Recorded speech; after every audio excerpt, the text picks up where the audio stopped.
대권 뉴스.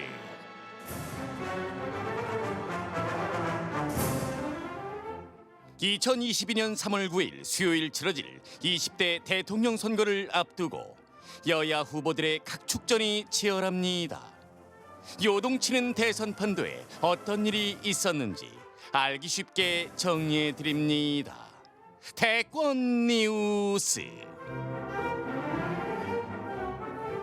대선 앞두고 꼭 알아야 할 정치권 소식 전해줄 분들입니다. 컴퓨터처럼 정확한 시사평론 백과 세종대 배종호 세한대 교수입니다. 네, 안녕하십니까. 배종호 세한대 교수입니다. 예, 교수입니다. 예. 최수영 시사평론가 나왔습니다. 안녕하십니까. 예. 자, 이 대권 뉴스를 해야 되는데 무슨 정책 이런 얘기를 해야 되는데 뭐 온통 화천대 유네, 네. 대장동이네, 고발 사주네 이런 얘기만 하고 있어요, 그죠? 그렇습니다. 참 혼탁합니다. 예. 자, 근데 안 얘기할 수도 없는 거고 말이죠. 예. 천화동인 5호의 그 실소유주 정영학 회계사가 검찰에 제출한 녹취 파일, 이게 19개 파일이라는데 이게 파장이 번지고 있어요. 어떤 내용들이 지금 담겨 있는 것으로 알려지고 네, 있어요. 판도라 상자가 열렸다 이렇게 언론들은 보고 있는데요. 방금 말씀하신 19개 파일, 정영학 회계사 이분이 5호 소유자입니다. 천화동인. 그리고 600억 배당금 받았고요. 전체 사업 설계자입니다. 계획자입니다. 그런데 19개 파일 제출했는데 이 가운데 13번째 파일이 제일 중요하다고 합니다. 그래요? 왜 중요하냐? 첫 번째로 그게 공식적으로 공개된 건 아니죠? 아니죠. 검찰에 알려지는 제출한 얘기죠. 거죠. 예. 네. 보도에 따라서요. 첫 번째로는 이익 배분 문제가 이 파일에 담겨 있다고 그래요. 그리고 지금 실소유주가 누군가에 대한 의문이 계속 돌고 있는데 그렇죠. 이 차명 지분을 보유하고 있는 실소유자 문제도 여기에 좀 담겨 있다고 합니다. 그리고 지금 이 파일 19개 플러스 진술서도 제출했고요.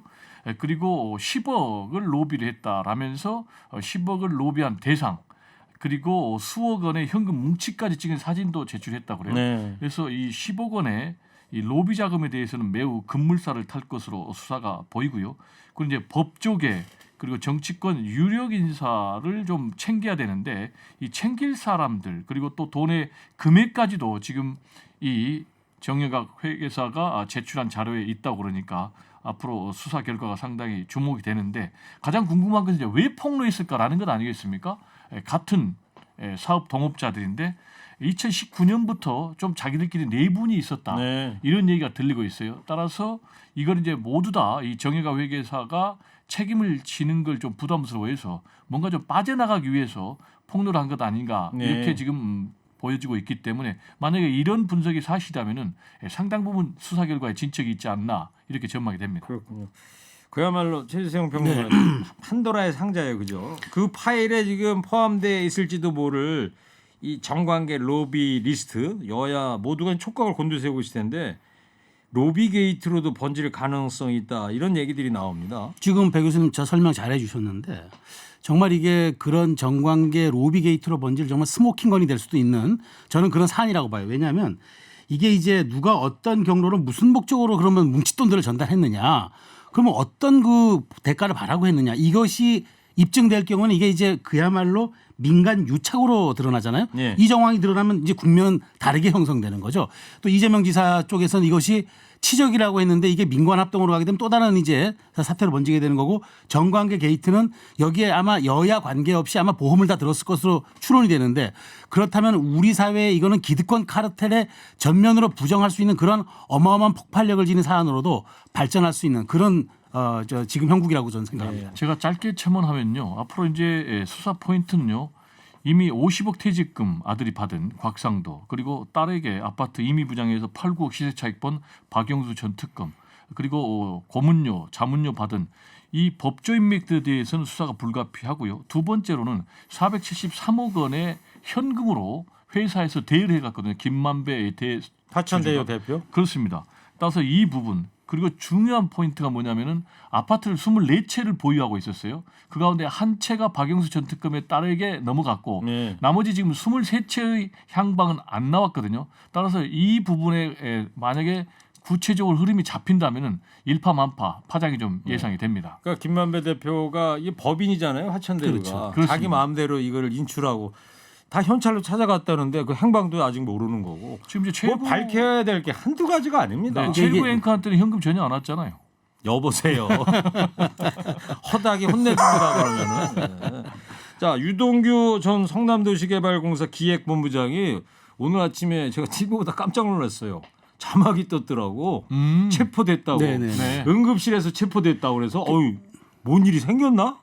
어떻게 해서 응급실에서 체포가 된 거예요? 그러니까 이게 오늘 10시에 원래 이제 출두가 예정돼 있었어요. 10시까지. 그 10시까지. 그런데 야, 이제 중앙지검으로. 그렇죠. 그러니까 유동규 전 본부장이 갑자기 새벽에 이제 복통을 호소하면서 병원으로 간 거란 말이죠. 네. 그래서 이제 본인이 나 이 검사도 받아야 되고 진료도 받아야 되니까 좀 늦추겠다 얘기를 한 거예요. 근데 검찰은 이걸 보니까 이게 혹시 이거는 이제 우리가 신병 확보를 못할 수도 있겠다는 우려가 드는 것 같아요. 예. 그래가지고 법원에 영장을 받아가지고 9시 30분에 병원을 나오는 그 유동규 전 본부장을 긴급 체포를 해서 했는데 이렇게 속도를 낸다 그러면은 저는 뭐 구속영장까지도 빠르게 진행될 수도 있다라고 예. 저는 생각이 들더라고요. 그래요.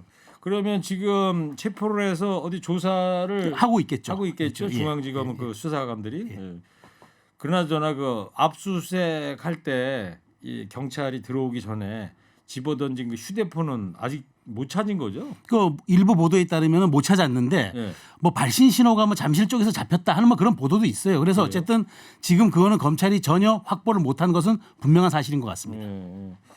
그리고 배 교수님 어제 있었던 그 민주당 경선 토론회 네. 역시 또 뭐 대장동 의혹 공방이에요. 특히 유동규 씨와 관계를 두고 이재명 후보한테 집중 공세가 이어지지 않았습니까? 그렇습니다. 이번 주가 이제 2차 슈퍼 위크가 열리고요. 이 결과에 따라서 앞으로 결선이 있느냐 없느냐가 결정이 되기 때문에 말씀하신 대로 TV 토론 대장동 문제를 가지고 정면 충돌했는데요. 일단 첫 번째 쟁점은 측근 논쟁이었습니다. 과연 유동규 본부장이 측근이냐 아니냐라고 논쟁이 붙었는데 뭐 추미애 후보까지 그리고 박용진, 이낙연 다 측근 아니냐라고 몰아붙이니까 어떻게 측근이냐 산하기관의 중간 간부다 비서실에 근무하지도 않았다. 그 사람 같은 경우는 경기도 관광공사 사장할 때 380억 정도 지원해달라고 그러니까 예산 네. 안 해주니까 나갔다. 그 지금까지 인연이 끊긴 사람이다 하면서 측근 아니다라고 선긋기를 했고요. 두 번째는 이제 책임 논쟁이 있었습니다. 어쨌든 간에 이 유동규라는 사람이 전체 사업을 핸들링했는데 이런 사람이 무리를 빚은다면은 책임을 좀 져야 되는 건 아니냐. 그래요. 이 부분과 그 관련해서는 토론회에서 어제 그 책임지겠다는 그 부분 그렇습니다. 그 육성을 부분 관련해서 준비했는데 책임지겠다고 했습니다. 청취자 여러분 같이 한번 들어보시겠습니다.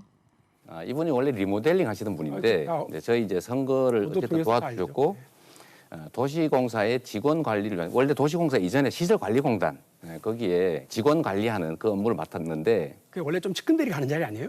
측근이라고 아닌가? 그러면 제 시장 안 해봐서. 병구 산하기관에 무슨 아, 중간 그래요? 간부가 다 측근이면 예. 측근 미어 터지겠죠. 근데 그게 아니고 예. 그러다가 이제 직원 관리들을 매우 잘해서 이제 경기관광공사에 이제 공모를 했고 그 중에서 실력이 있어서 뽑았는데 경기관광공사 사장. 네네 이분이 경기도에서 관광공사가 영화 사업 투자를 하게 380억인가를 지원해달라고 해서 제가 안 된다고 했어요. 그만두고 나가버렸어요. 나가고 난 다음에 지금 선거 캠프에 있다는 설인데 전혀 아닙니다. 예. 유동규 씨가 이렇게 연관되어 있으면 네. 관련해서 그 인사 관리에 대한 정치적 책임은 지겠다. 그건 맞으신 거죠? 너무 당연하죠. 예. 저희가 어쨌든 관리하는 산하기관의 직원이고 그런데 거기서 문제가 생겼으면 일선 직원이 그랬더라도 제 책임이죠. 그렇죠. 그건 뭐 제가 당연히 이재명 책임져야 되고. 후보하고 이제 박용진 후보 간의 이야기 지금 들으셨는데 정치적 책임을 지겠다. 정치적 책임이라는 게 예를 들면 어떤 걸까요? 지금 이재명 지사 캠프 측에서 밝히기로는 명백하게 유감 표명을 하겠다라는 거거든요. 도의적인 책임은 관리 책임을 질 수밖에 없지 않습니까? 그렇죠. 그래서 그 정도 될 것 같고요. 그리고 TV 토론에서 하나 더 쟁점이 있었어요. 이번에 이 대장동 사태가 선거의 호재냐 악재냐라고 얘기를 하니까 지금 추미애 이재명은 호재다. 그리고 이낙연 박용진은 악재다라고 얘기를 했어요. 그러면 호재라고 주장하는 측은 왜 호재냐면은 결국은 국민의힘 측에서 공영개발을 못하게 100% 민간 사업으로 몰아가려는 것들이 자신의 역할로 인해서 50%는 민간 개발로 갔고 또 50% 공영 개발로 갔다라는 그 결과가 나왔기 때문에 호재라고 주장을 했고요. 반대로 이낙연 후보는 이게 문재인 정부 시기에 일어났으니까 문재인 정부의 짐이고 또 이재명 성남시장 때 생긴 일이니까 짐이다. 라는 말로 악재라고 그래요. 평가를 했습니다. 자, 저는 캠프마다 잠깐만요. 이제 저는 저 해석이 측근이 다르죠. 아니라는 말에 저는 동의할 수가 없어요. 야권에서는 이걸 어떻게 보고 있습니까? 그 저는 이 정치적 책임을 지겠다는 그러니까 정치적 책임이란 말이 레토릭밖에 안 되는 거죠. 책임이라는 것은 내가 무엇인가를 결정적으로 자기 걸 손해 보고 내려놓는 게 그게 책임이고 거기에 대한 어떤 응당하게 대가를 치르는 게 책임인데. 내려놓는다라는 거는 예를 들면 그러니까 뭐 제가 보기에는 그러면 후보직을 사퇴할 수는 없더라도 최소한 여기에 대해서 대국민 사과를 한다든가 유감 표명 가지고는 안 되는 거죠. 유감 표명을 유감 한다. 표명과 대국민 사과는 다르죠. 대장동 치적이라는 것은 본인의 정치적 가장 큰 자산인데 이걸 실패했다 그러면 본인이 자기 브랜드에 대해서 자기 스스로가 그건 잘못됐다는 걸 입증하는 거 아닙니까? 이건 또 다른 문제죠. 유감과 저는 대국민 사과는 다를 수밖에 어떻게 없고. 보세요, 배 교수님? 아니 근데 지금요 캠프 측에서는 명백한 유감이라고 표현을 했기 때문에 그 유감의 강도가 지금 이제 우리 평론가께서 얘기하는 사과인지 아닌지는 이제 지켜봐야 되니까요. 벌써부터 사과가 아니다라고 단정하기 좀 어렵고 제가 볼 때는 결국 사과할 것으로 봅니다. 자 그리고 제가 측근이 아니라는 부분에서 얘기하는데 전 그건 동의할 수가 없는 게 왜냐하면 이분이 성남시장 첫 당선됐을 때 이재명 후보가 2010년이죠, 그때가. 아니요 2008년입니다. 2008년입니까? 2010년입니다. 2010년입니다. 재선을 한 거 아니에요? 예, 그렇죠. 근데 최초에 당선될 무렵에는 그게 2006년으로 제가 아는데 이때 인수위 멤버입니다. 인수위 멤버. 도시건설분과 관사였고 그다음에 이분이 취임하자마자 바로 개발공사의 기획본부장으로 갑니다. 그런데 이때 또 재선에 도전할 때는 또 사임을 합니다. 왜 사임을 하냐? 그건 좀 이름을 모르겠는데.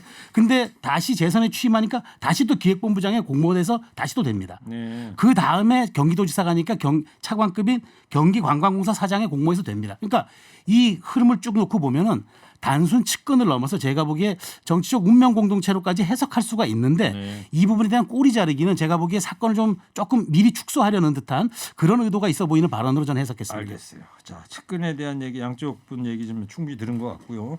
요 곽상도 의원 제명 문제 놓고 어젯밤에 국민의힘 쪽에서 뭐 심야 회의도 하고 그러는데 좀 내분 양상으로 간다 이런 보도가 나오고 있어요.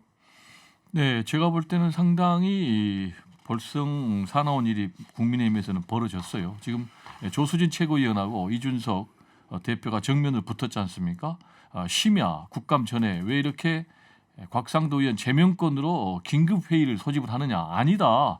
대동동 문제 때문에 대장동 문제 때문에 했다라고 지금 티격태격하고 있는데 제가 볼 때는 조수진 최고위원의 문자가 좀 심한 것 같아요. 뭐냐면은 뭐라고 썼어요? 너무나 곽상도 의원을 옹호했어요. 무슨 범죄를 저질렀느냐 아니면 뇌물을 받았느냐 그런데 긴급 심야 최고회의를 할 필요가 뭐 있느냐. 그러니까 이준석 대표한테 그런 문자를 보냈다는 그렇습니다. 거죠. 근데 또 이준석 최고 대표도 엄청 화가 나가 이 또 문자 일부를 또 공개를 했어요. 그건 제가 볼 때 좀 별로 바람직한 것 같지 않은데 그러면서 과연 그러면 그 문자로 국민들을 당원들을 설득할 수도 있겠느냐라고 얘기를 하고 있는데 문제는 이런 일이 왜 벌어지냐면은 애초에 이 곽상도 50억 사태를 즉각 국민들에게 알리지 않고 이재명 게이트만 공개한 것이 잘못됐고 두 번째로는 곽상도 의원에 대해서 중징계를 해야 되는데 서둘러서 탈당으로 꼬리 자르기 한 것이 문제단 말이에요. 그래서 이제 지금 와서 좀 문제가 되니까 제명까지 운운하고 있는데 현실적으로 진짜로 제명을 할 수 있는지 또 제명을 하려는 의지가 있는지 좀 궁금하고요. 그래서 이게 상당히 좀 정치적인 레토릭으로 던지고 있는 것 아닌가 이렇게 좀 생각이 됩니다. 어때요, 최평론가님은 곽상도 의원 이제 탈당을 했습니다만 제명 이 건에 대해서 저는 무조건 곽상도 의원이 의원직 사퇴하는 게 저는 정답이에요. 그런데 왜 이런 논란이 벌어지냐? 이게 초기 대응 잘못한 거 맞습니다. 근데 조수진 의원이 제가 보기에 현실 인식이 전혀 안 되는 것 같아요. 지금 이 곽상도 의원의 이 50억 아들 퇴직금 문제가 지금 2030을 넘어서 전 국민의 지금 그야말로 들불처럼 타오르는 분노에 지금 거의 그 화라산 같은 수준인데 이거를 그냥 이렇게 너무 안이하게 전 판단하는 것 같아서 전 이재명 그러니까 우리 이준석 대표가 상당히 많은 좀 약간 그런 당에 이런 고민이 있다는 걸 보이기 위해서 이렇게 하는 건데 그거를 아무 죄가 없는데 왜 저렇게 하느냐. 저는 어쨌든 윤리위원회 제소가 그러니까 결국 여야 합의에 의해서 국회의원직을 제명을 시키려면은 일단 윤리위 회부하는 게 먼저인데 그 윤리위 회부하는 그러니까 아마 그게 고민일 것 같아요. 윤리위에 무슨 어떤 그 건으로 이제 회부하느냐가 문제인데 저는 이 부분에 대해서는 국민의힘이 특단의 결론을 내야 돼. 조기에 내려야 돼요. 그러면 안 됩니다. 네. 의원 제명을 시켜야 된다. 그렇죠. 두 분 예. 뭐 중지가 모아진 것 같고요. 네. 자, 두 번째 얘기는 이제 고발 사주 얘기 좀 해보려고 그러는데 이 사건 전체를 이제 검찰이 공수처로 넘겼어요. 이 수사 과정에서 송 검사의 이제 관여 사실을 확인했다. 이 공수처로 이첩하는 거는 검찰이 인지하면 검사다 그러면은 그렇죠. 자동으로 공수처에 이첩하게 돼 있다는 검찰, 거 아닙니까? 그러니까 검사의 수사 대상은 공수처가 하게 돼 있으니까 네. 이제 하는 건데, 근데 이제 그 밝혔다는 내용이 이제 그런 거예요. 그러니까 현직 검사의 관여 사실과 정황을 확인했다 이렇게 이제 보도 자료에 냈는데, 그래서 이제 그것은 이제 아마 그 텔레그램으로 받았던 그 자체가 아마 조작되진 않았다. 네. 그걸 이제 아마 입증됐다고 하는 거 손준성 보낸 같아요. 그건 조작된 그건 게 조작된 게 아니다. 아니다. 이제 그걸 갖다 한 것 같은데, 근데 이제 조금 일각에서는 이런 얘기를 해요. 사실 여부가 만일 확인했다면은 직접 입건하거나 아니면은 최소한 혐의를 명시해서 공수처로 넘겨야 되는데, 그러니까 사건화하지도 않았고 그 자세한 어떤 관여 그 정황을 어떤 혐의를 쭉 나열하지 않아서 혹시 좀 부실하게 확인됐던 것은 아니냐. 그래서 이제 남은 것은 공수처가 손 검사가 그럼 직접 했느냐. 아니 두 번째 누구에 혹시 지시했느냐 아니면 누구에 또 지시를 받았느냐 여기에 따라서 직권남용의 혐의 그러니까 적용이 다 달라질 수 있기 때문에 공수처가 굉장히 어려운 지금 그 수사 주문을 받은 셈이 됐고 떠맡게 됐다, 그렇죠 떼먹게 공수처가. 됐죠. 그러니까 검찰로서는 일부 확인만 해서 이제 넘겼는데 이제 앞으로 이 부분에 그러니까 송 검사가 과연 작성했고 휘하 검사들 동원했느냐 그다음에 그 과정에서 지시 관여 묵인이 있었냐 이걸 이제 밝히는 게 쟁점이 되겠죠. 네. 제가 볼 때는 뭐 공수처가 어려운 수사를 떠맡은 건 아니고 검찰이 어려운 수사니까 공수처에 떠넘긴 것이다. 저는 이렇게 봅니다. 지금의 핵심은 윤석열 전 총장이 이 정점에 있느냐 없느냐 그것 아니겠습니까? 그런데 그렇죠. 이 고발 사주 관련해서 이미 공수처는 아시겠지만은 윤석열 전 총장을 피의자로 입건한 상태예요. 그런 상황에서 손준성 당시의 수사정보정책관 플러스 현직 검사 2명이 이 고발 사주에 연루가 됐다 플러스 정황이 있다라고 지금 검찰이 결론을 내려서 수사 자료를 이첩을 했단 말이에요. 그러면 제가 볼 때는 상당 부분 윤석열 전 총장과 밀접한 관련이 있을 가능성이 높은 게 첫 번째로 수사정보정책관이라는 자리가 핵심 자리입니다. 검찰총장의 눈과 귀 역할을 하는 그런 자리거든요. 그리고 검찰총장의 밀명을 받아서 움직이는 그런 자리이기 때문에 독자적으로 했을 가능성은 없다. 그리고 두 번째로는 이게 지금 혼자가 한 게 아니고 조직적으로 움직이고 있단 말이에요. 수사정보정책관 플러스 현직 검사 2명이 연루가 된 조직적인 사건인데 그러면 검찰총장과 연관 없이 독자적으로 했을 가능성이 상당히 없다고 보고요. 네. 세 번째는 이게 중대범죄입니다. 검사가 현직 검찰의 조직에 몸담고 있는 검사가 제1야당에게 고발장을 주면서 고발을 시켜가지고 더구나 총선에 영향을 미칠 목적 이거는 완전히 정치 공작이거든요. 이런 엄청난 중대범죄를 총장과 전혀 교감 없이 했겠는가. 그리고 마지막으로 하나 더 얘기를 하면은 거기 보면 고발장에 검찰총장 윤석열 플러스 아내 김건희 두 사람만 알 수 있는 내용이 있어요. 그게 무슨 얘기냐? 도이치모터스 주가 조작에 전혀 연관된 적이 없다라고 단정을 지었거든요. 한정적인 그렇습니다. 이런 것을 볼 때 상당히 윤석열 전 총장이 연루될 가능성이 높은데 이 부분은 이제 공수처에서 소환 조사에서 어떤 결론을 내느냐가 상당히 중요한 관건인데 그렇지만 제가 볼 때는 지금 대선 주자 유력한 제1야당의 1등 달리고 있는 주자가 공수처의 피의자를 이끌어내고 플러스 소환돼서 조사만 받는 것 자체도 전체 경선 판도에 큰 네. 변수가 되지 않을까 이렇게 알겠습니다. 생각이 됩니다. 뭐 짧게 잠깐만요. 네. 플러스라는 게 이제 영어 쓰신 거죠? 네. 그렇습니다. 플러스. 제가 뉴욕 특파원 아닙니까? 예. 하여튼 배 교수님 이야기는 그거예요. 수사정보정책관 손준성 검사 혼자 했을 리가 없다. 자, 그러니까 왜 검찰 네. 조직의 속성상 윤석열 후보가 이걸 몰랐을 리가 없다 이런 얘기인데 어떻게 보세요? 그러니까 그렇게 추론할 수는 있어요. 그런데 네. 지금 사실 그러면 손준성이 측근이냐에 대한 얘기도 또 다른 그 논란의 소지가 있는 거 아니에요? 손준성 그 검사의 유임을 청와대에서 요청했다고 추미애 후보가 그걸 또 얘기한 적도 있지 않았습니까? 네. 자, 그래서 이제 추미애 후보는 이것이 전체적인 검찰의 이제 그 개혁의 문제라고 얘기를 했는데 저는 손준성 검사가 측근이냐 아니냐의 부분은 조금 더 규명이 돼야 된다고 보고 일단 윤석열 총장이 여기에 합리적인 의심을 한다면은 혹시 지시를 받고 했지 않았을까라는 걸 보지만 일단 손 검사가 여기에 대해서 완강히 거부하는 데다가 실제로 손 검사가 바로 수사정책관이라고 해도 윤석열 총장의 정말 그 수족 같은 측근이라는 점에 대해서는 아직도 검찰 내부에 논란이 있기 때문에 이 부분에서 좀 빠른 단정은 좀 위험하다 저는 생각합니다. 제가 볼 때는 우리 평론가님의 균형 감각이 조금 고장이 난 것 같아요. 왜냐하면 수사정보정책관은 검찰총장의 오른팔이에요. 그런데 측근일까 아닐까. 그리고 두 번째로 추미애 전 법무장관하고 윤석열 전 총장이 정면 충돌할 때 연판장을 돌렸어요. 27명. 그중에 1번이 손준성 검사예요. 그런데 그 측근이 아니다라고. 연판장이 어떤 연판장 얘기하시는 거죠? 그러니까 지금 추미애 법무장관이 추진하고 있는 징계는 잘못됐다. 철회돼야 된다. 아니 그 자리에 저는 뭐 제가 윤석열 총장은 편을 드는 게 아니라 우리가 그렇게 이거 사건에 대해서 예단하는 거는 저는 굉장히 위험하다고 아니, 보는 그러니까 거예요. 예단하는 거는 사건을 예단하는 게 아니라 측근이 아니라는 걸 예단하는 그러니까 게 측근에 대한 논란은 분명히 지금 존재하고 있잖아요. 사실 민주당 내부 경선에서 나오는 얘기 아닙니까? 논란은 존재 안 하고 측근 맞아요. 그런데 유동규는 측근이고 여기는 측근 아니라. 아니 그러니까 저는 이게 측근에 대한 논란들이 많다는 거예요. 측근 얘기는 거기까지 하고요. 이제 청취자들께서 판단하실 것 같아요.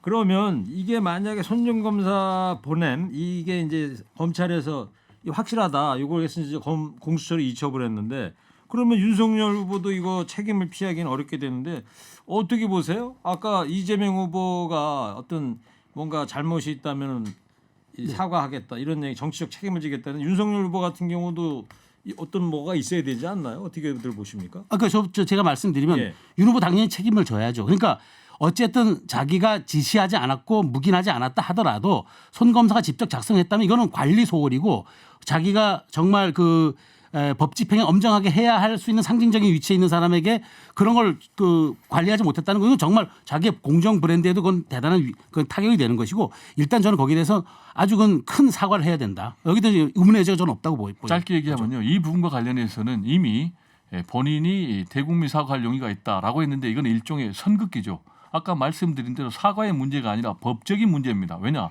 이미 본인은 고발 사주권과 관련해서 피의자로 입건돼 있기 때문에 사과와 유감 표명의 문제가 아니고 본인의 무죄를 입증하지 못하면은 엄청난 변수가 된다라는 얘기를 좀 말씀드리고 싶어요. 네.